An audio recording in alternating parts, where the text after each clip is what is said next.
कुछ ये जो हम एक्सटेंशन की भी बात कर रहे हैं, रोड मैप तय करने की भी बात कर रहे हैं, तो इसमें तो कोई इशू नहीं आएगा। आपको क्या लगता है कि मामलात स्मूथली हल हो जाएंगे नवीद साहब? अच्छा दुआ देखें, एक तो there is no doubt about it कि Pakistan is the centre of the world right now. दुनिया का मरकज़ पाकिस्तान बना हुआ है, सारी दुनिया की नज़रें पाकिस्तान के ऊपर लगी हुई हैं। और जिस तरह से ये कॉन्फ्लिक्ट मिडल ईस्ट में, गल्फ़ में जो चल रहा था तो चीज़ें जो थीं वो फर्दर एस्केलेट हो रही थी और कोई उसके बीच में नहीं आ रहा था, कोई बीच बचाव नहीं कर रहा था। उनके अपनी अपनी कंसिडरेशंस थी। रशिया जो था बड़ी पावर है, लेकिन रशिया जो है वो मेरे ख्याल में यूरोप के लिए और अमेरिका के लिए अगर वो सालसी के लिए आता तो कबूल ना होता। चाइना के लिए, चाइना मार्को रूबियो जो है सेक्रेटरी ऑफ स्टेट जो हैं वो चाइना को एडवर्सरी नंबर 1 जो है वो कहते चले आए हैं, वो उनके लिए काबिल कबूल ना होता। यूरोप जो है वो उसको तो पहले ही अस्ट्रेंज कर चुका है ट्रंप, जिस तरह से ग्रीनलैंड के इशू के ऊपर और नेटो के इशू के ऊपर, और जिस तरह से उन्होंने अपनी नेशनल सिक्योरिटी स्ट्रैटेजी 2025 में जो अल्फाज यूरोप के लिए कहे थे तो वो भी जो है वो कबूल ना होता। ऐसे में आपके पास एक जो है वो पावर बची थी, वो पाकिस्तान की थी। पाकिस्तान दुनिया का जो है वो इन टर्म्स ऑफ पॉपुलेशन 5वां बड़ा मुल्क है, in terms of military fire power जो है वो दुनिया का 11वां बड़ा मुल्क है, और इस्लामी दुनिया की जो है वो सबसे वाहिद जो है वो न्यूक्लियर ताकत है। और उसके ताल्लुकात फिर देखें रशिया के साथ, उसके ताल्लुकात चाइना के साथ, उसके ताल्लुकात ईरान के साथ, उसके ताल्लुकात सऊदी अरेबिया के साथ और पूरे गल्फ रीजन के साथ। तो एक नेचुरल जो है पाकिस्तान मीडिएटर के तौर पे जो है वो एक नेचुरल मीडिएटर वो बनता था, और वो पाकिस्तान ने स्टेप अप किया। उन्होंने जब दुनिया खामोश थी, इवन यूएन देखें, यूएन इररेलेवेंट हुई थी पूरे कॉन्फ्लिक्ट में। अगर आप अक़वाम मुत्तहिदा का किरदार देखें तो मेरे ख्याल में वो कहीं नजर नहीं आता। बिल्कुल ऐसे ही है। तो ये पाकिस्तान ने स्टेप अप किया, और आप ये देखें कि इस वक्त और सारी दुनिया ने सराहा। देखें सिर्फ हमारे पड़ोस में एक इंडिया जो है वो ले दे के बचा है, जो कि अपनी मेरे ख्याल में आउट ऑफ जेलसी वो whatever they are doing, जो कुछ भी वो कर रहे हैं वो एक जेलसी है कि जी मैं तो दुनिया की 5वीं बड़ी इकोनॉमी हूँ, और मैं तो दुनिया की 4थी बड़ी फौजी ताकत हूँ, और मैं इतना बड़ा मुल्क है, और मैं एक अपने आप को रीजनल पावर। और जिस तरह से उनके फॉरेन मिनिस्टर जयशंकर सारी दुनिया में जाते थे, जिस तरह से अपने आप को कैरी करते थे कि जी वो तो एक डिफरेंट लीग में है, तो वो जेलसी जो है वो नज़र आ रही है। अच्छा, अब बात आती है यहाँ पे कि क्या इन टॉक्स का आउटकम क्या होगा। देखें दुआ, एक चीज़ ये है कि दोनों तरफ विलिंगनेस है। विलिंगनेस क्यों है? आप देखें अमेरिका आया, ट्रंप और जो नेतन्याहू ने जो भी ईरान के ऊपर एग्रेशन किया, उसमें एक स्विफ्ट विक्ट्री का उनका एक ख्वाब था कि हम जाएंगे और विद इन डेज जो है वो सब कुछ ख़त्म हो जाएगा। और देखें ये पूरी जंग के दौरान कितनी दफ़ा उनके डिफेंस सेक्रेटरी और प्रेसिडेंट ट्रंप जो है वो कह चुके हैं हमने उनकी नेवी ख़त्म कर दी, हमने उनकी एयरफोर्स ख़त्म कर दी, हमने उनके जो है एयर डिफेंसेस ख़त्म कर दिए। वो इन अ वे अगर देखा जाए तो ये एक फतह का ऐलान था कि जी हमने अपने दुश्मन को ख़त्म कर दिया। लेकिन जो असल ऑब्जेक्टिव था, जिसके जो नज़र आ रहा था, ऑल्दो डिक्लेयर्ड वो नहीं था, वो कह नहीं रहे थे, लेकिन वो ये था कि जी हम वहाँ पे रिजीम चेंज करेंगे। अच्छा, रिजीम चेंज करने का मकसद ये नहीं है कि आयतुल्लाह खामनाई को आपने असैसिनेट कर दिया तो वो ख़त्म हो गया। रिजीम चेंज का मतलब ये था कि वो जो सिस्टम है वहाँ पे उसको ख़त्म करना। एक्सपेक्टेशन ये थी कि हम मैसिव एयर पावर यूज करेंगे और उसके बाद जो है अंदर अवाम खड़े हो जाएंगे और जो है वो रिजीम चेंज हो गई। तो वो नहीं हुई।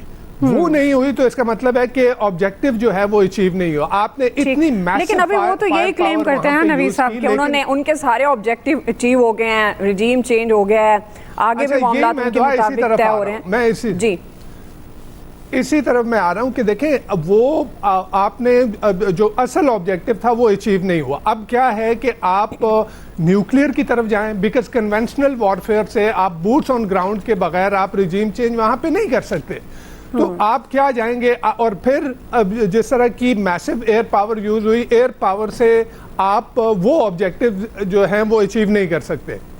तो और फिर जो स्ट्रेट ऑफ हॉर्मुज था, आप देखें कभी भी तारीख में उठा के देखें जब से ईरान आया, ये स्ट्रेट ऑफ हॉर्मुज उन्होंने कभी नहीं बंद की थी, क्योंकि ये चोक पॉइंट है। ये यहाँ से 20% दुनिया की तेल की जो है वो आमदोरफ्त होती है, तो इसको उन्होंने नहीं किया था। और वो किसी ने बहुत अच्छा कहा था कि स्ट्रेट ऑफ हॉर्मुज ईरान का न्यूक्लियर बॉम्ब है, कि वो इसको, और इस जंग में जब उन्होंने देखा कि वो चीज़ें जो है वो बहुत एस्केलेट हो गई हैं, तो उन्होंने स्ट्रेट ऑफ हॉर्मुज बंद कर दिया।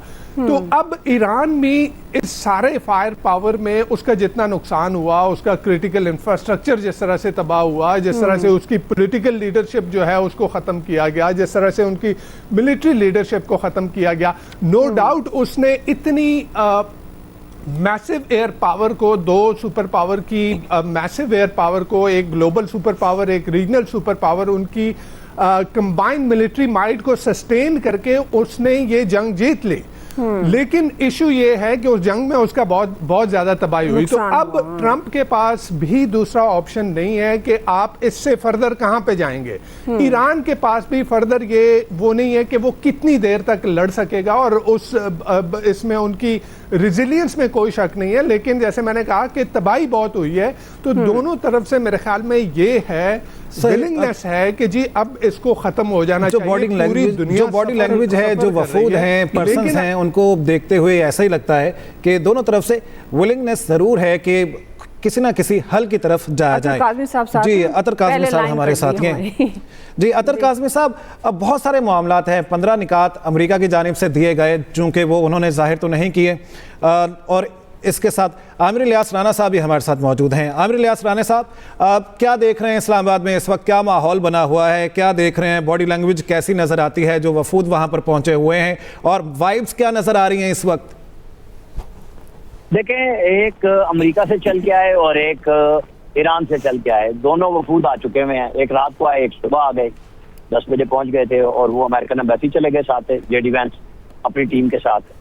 और बस अब हम उस फाइनल खबर का इंतजार कर रहे हैं कि जी बता दिया जाए कि जी टॉक शुरू हो गई हैं, क्योंकि दोनों निकले हैं। तो ईरानी मीडिया के लोगों से हमारी बात हुई, वो कह रहे हैं कि जी देखिए, हमने तो पहले कहा था कि $6 बिलियन रिलीज करें कतर में, जो आपने फ्रीज किए हुए हमारे। और जब जेडी वैंस लैंड कर रहे थे तो लेबनान में फिर 14 लोगों को शहीद किया गया है। तो ये इनके पास इतला थी, और ज़ाहिर अमेरिकन तो यहाँ आए नहीं, वो सीधे उनकी अपनी टीम उनके साथ वहाँ मौजूद है। लेकिन यहाँ कन्वेंशन सेंटर में पूरी दुनिया से जर्नलिस्ट आए हुए हैं, और इन सब के लिए इंतजाम भी हुए हुए हैं, सब अपनी लाइव कवरेजेस भी कर रहे हैं।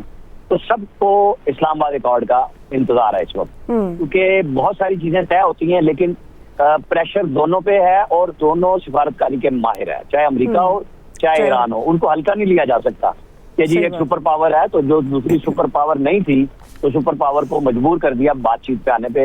हम कई दफा कह चुके हैं, अब ना तो पहले भी खुली हुई थी, जंग की सूरत में बंद हुई ना, तो अब आपका मेन मुतालबा अमेरिका और बाकी साथियों का ये हो गया कि जी उसको खोलें। तो ईरान ने कहा जी फिर जंग बंदी मुस्तकिल होनी चाहिए, आइंदा हमले ना हो, हमारे फ्रीज एसेट्स हमारे हवाले किए जाएं, और एक प्लानिंग की जाए बातचीत करने के लिए।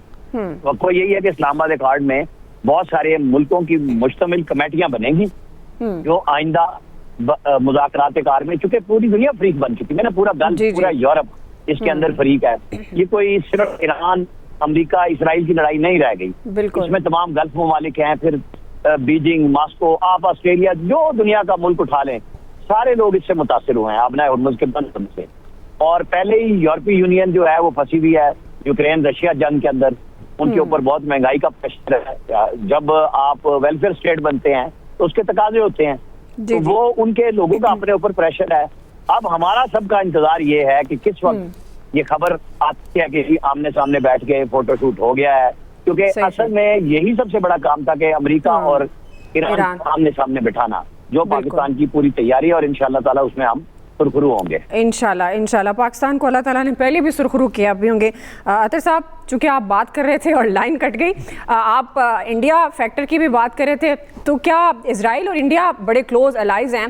और अभी बहुत ज़्यादा नहीं, कुछ ही टाइम पहले की अगर बात की जाए तो जिस तरह से वाज़े तौर पर नज़र आया कि इंडिया किस तरह से सपोर्ट कर रहा है इजराइल को, ख़ास तौर पर पाकिस्तान के हवाले से, तो ये अभी फैक्टर एग्जिस्ट करता है आपके ख्याल में, या अमेरिका इसको रिजॉल्व करेगा?